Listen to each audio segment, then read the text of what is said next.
Hello বন্ধুরা, সবাই কেমন আছো? চলে এসেছি আরও একটা সুন্দর ভিডিও নিয়ে।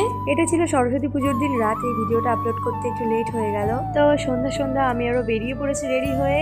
প্রথমে আমরা যাব আমার বাবার বাড়িতে।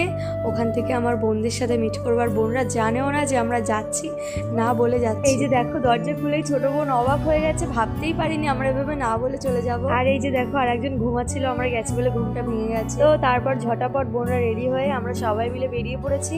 আজকে আমরা একটা সুন্দর ক্যাফেতে যাব, খুব সুন্দর জায়গা, প্রথমবার যাচ্ছি। এই যে দেখো চলে এসেছি। ওখানকার পরিবেশটা খুব সুন্দর ছিল, পুরো চারিদিকে গাছপালায় মোড়া, তার মধ্যে একটা একটা করে টেবিল বসানো ছিল। আর সত্যি ওখানে পরিবেশটা এত ভালো, সামনে একটা পুকুর মানে ঝিল টাইপের ছিল, ঠান্ডা একটা হাওয়া দিচ্ছিল, ভালোই লাগছিল। তারপরে প্রথমে আমরা একটু চা কফি খেয়ে নিয়েছি, তারপরে চলে এসেছে যে রোল। আমরা প্রত্যেকে একটা করে রোল খেয়েছি, বেশি হেভি খাবার খাইনি। তারপরে সবাই মিলে খাওয়া দাওয়া করেছি, প্রচুর ফটো তুলেছি।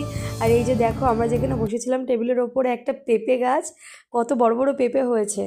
তো খাওয়া দাওয়া হয়ে গেলে আমরা ওখান থেকে বেরিয়ে আগে বোনদেরকে বাড়িতে নামিয়ে দিয়ে তারপর আমরা আমাদের বাড়িতে যাব। এই যে দেখো, বোনদেরকে টাটা করে দিয়েছি। তো সরস্বতী পুজোর সন্ধ্যাটা আমাদের খুব ভালো গেছে। এবার আমরা যাচ্ছি বাড়ির দিকে। তো আজকের ভিডিওটা তোমাদের কেমন লেগেছে অবশ্যই জানিও। দেখা হবে নেক্সট ভিডিওতে, ততক্ষণের জন্য টাটা।